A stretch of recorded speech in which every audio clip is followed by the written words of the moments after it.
di essere un'unica umanità. Ma come sta il Papa? La domanda è rimbalzata anche alla 78esima Mostra Internazionale d'Arte Cinematografica di Venezia, non senza un poco di preoccupazione, viste le notizie non sempre rassicuranti degli ultimi tempi. A margine della cerimonia di premiazione del premio Robert Bresson, nello spazio della Fondazione Ente dello Spettacolo, a questo interrogativo ha risposto il prefetto del Dicastero della Comunicazione della Santa Sede, Paolo Ruffini. Il Papa sta bene, parte adesso domenica prossima per un viaggio in Ungheria e in Slovacchia e ha fatto un'operazione che capita agli anziani di fare, ma sta in perfetta salute.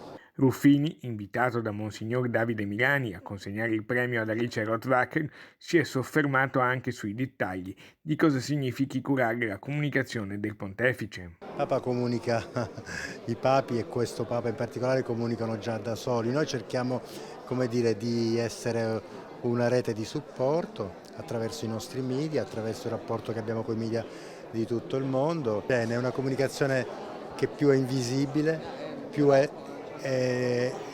discreta e meglio è.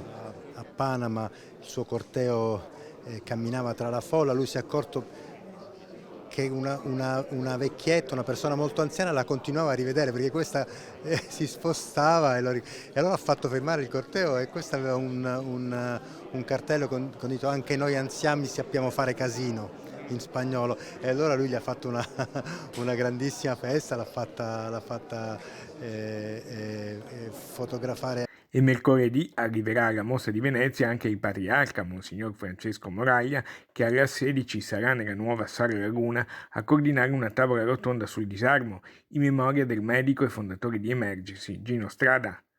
Tornando per un attimo al Papa. Ce lo saluta il Papa Francesco. Va bene, volentieri, certamente. Grazie.